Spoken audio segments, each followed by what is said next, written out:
নমস্কার বন্ধুরা, food lover চ্যানেলে সবাইকে স্বাগত জানিয়ে আজকের পর্বটি শুরু করছি।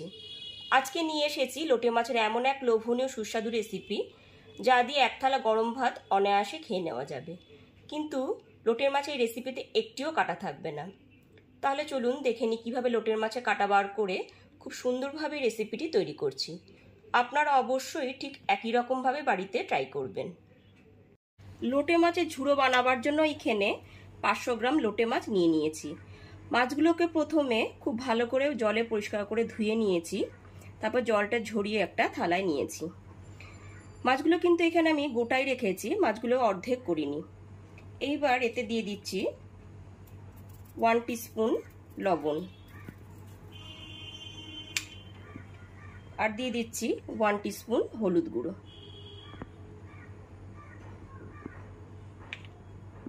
লবণ আর হলুদ গুঁড়ো দিয়ে মাছগুলোকে ভালো করে মেখে নিতে হবে।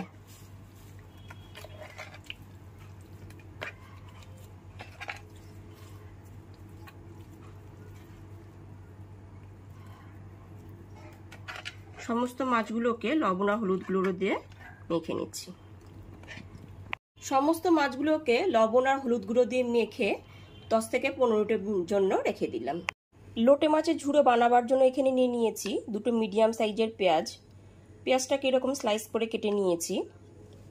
নিয়েছি 15টা থেকে 16টা রসুনের কোয়া আর আদা, আর 2টো মিডিয়াম সাইজের টমেটোকে এরকম কুচি করে কেটে নিয়েছি, আর 4টে থেকে 5টা কাঁচা লঙ্কা। তবে ঝালটা অবশ্যই আপনাদের পছন্দ মতনই দেবেন।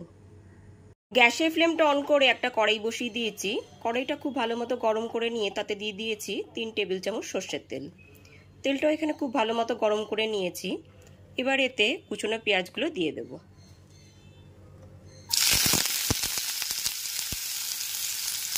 গ্যাসের ফ্লেমটা লো টু মিডিয়ামে রেখে পেঁয়াজগুলোকে ভেজে নেব।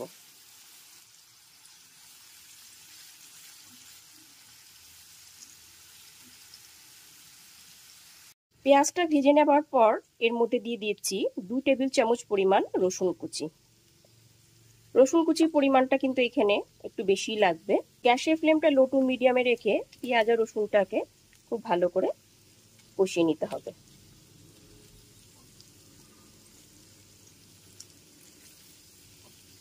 রসুনটা এখানে ভাজা ভাজা হয়ে গেছে।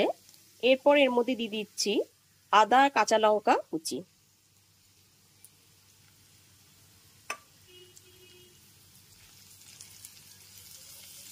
আদা আর কাঁচা লঙ্কাটাও পেঁয়াজ আর রসুনের সাথে 3 থেকে 4 মিনিট ধরে খুব ভালো করে ভেজে নেব। পেঁয়াজ, রসুন, আদা, কাঁচা লঙ্কা এখানে ভাজা ভাজা হয়ে গেছে। এরপর এর মধ্যে দিয়ে দিচ্ছি 2টো মিডিয়াম সাইজের কুচি নেওয়া টমেটো। টমেটো কুচিটাকেও লো টু মিডিয়াম ফ্লেমে খুব ভালো করে কষিয়ে নিতে হবে।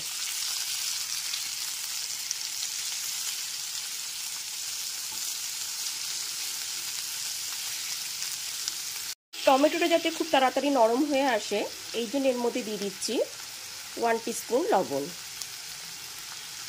আর দিয়ে দিচ্ছি 1 টিস্পুন হলুদ গুঁড়ো।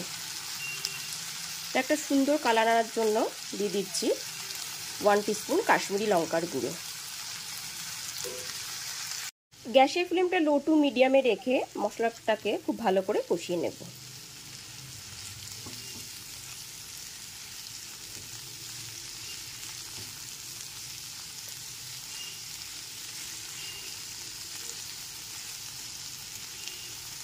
সমস্ত মশলাটা থেকে তেল রিলিজ হয়ে এসেছে। মশলাটা এইরকমভাবে স্প্রেড করে দিলাম চারিদিকে। এরপর এর মধ্যে দিয়ে দিচ্ছি লবণ ও হলুদ মাখানো লোটে মাছগুলোকে।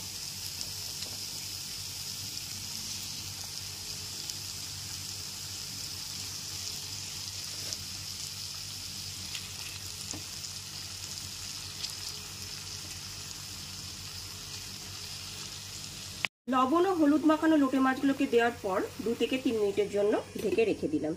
বেশিক্ষণ ধরে কিন্তু ঢাকবো না, তাহলে মাছগুলো খুব তাড়াতাড়ি নরম হয়ে যাবে। গ্যাসের ফ্লেমটা এবার অফ করে দিয়েছি। এবার মাছের কাঁটাগুলোকে তুলে নেব। ঠিক এইরকমভাবে মাংসর অংশটা বার করে মাছের কাঁটাগুলোকে তুলে নিতে হবে।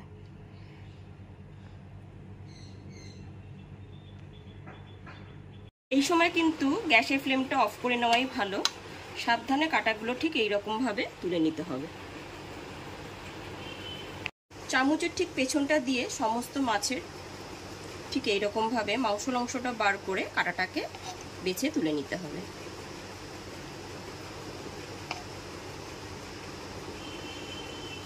সমস্ত লোটে মাছের কাটাগুলোকে ঠিক এইরকমভাবে লম্বা করে বেছে নিয়ে একটা প্লেটে রেখেছি।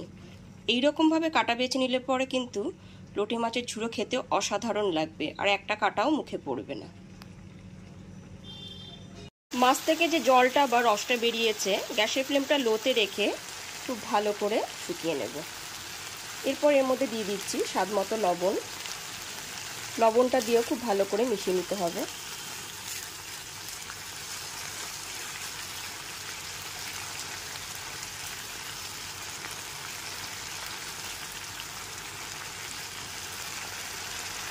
গ্যাসের ফ্লেমটা লোতে রেখে মিনিট 10 সময় ধরে সমস্ত মাছের রসটাকে এইরকমভাবে বারবার নেড়ে নেড়ে শুকিয়ে নিয়েছি।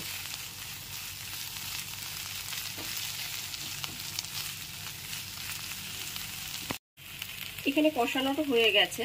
এবার এর ওপর দিয়ে দিচ্ছি 1 টেবিল চামচ পরিমাণ ধনেপাতা কুচি।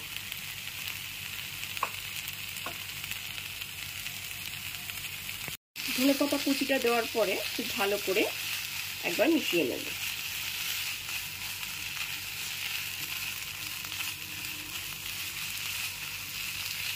এবার গ্যাসের ফ্লেমটা অফ করে দিলাম। এবার ওপর দিয়ে দেবো সামান্য পরিমাণ গরম মশলা গুঁড়ো। 1/2 টিস্পুন মতো গরম মশলা গুঁড়ো দিয়ে দিলাম। গরম মশলা গুঁড়োটা দেওয়ার পরও খুব ভালো করে একবার মিশিয়ে নিতে হবে।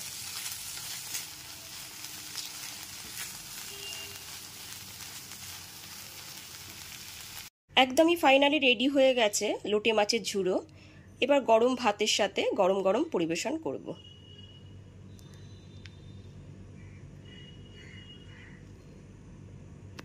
গরম ভাতের সাথে এটি খেতে কিন্তু অসাধারণ লাগবে। আমার এই রেসিপিটি যদি আপনাদের কাছে ভালো লাগে তাহলে অবশ্যই একটি লাইক করবেন, আর কমেন্ট করে জানাবেন আমাকে যে রেসিপিটি আপনাদের কাছে কেমন লাগলো। আর আমার চ্যানেলটাকে সাবস্ক্রাইব করে পাশে থাকা বেল আইকনটি অবশ্যই প্রেস করে দেবেন। আজকে তাহলে এই পর্যন্তই। আবার হাজির হয়ে যাব নতুন কোনো রেসিপি নিয়ে। ভালো থাকবেন, সুস্থ থাকবেন। ধন্যবাদ।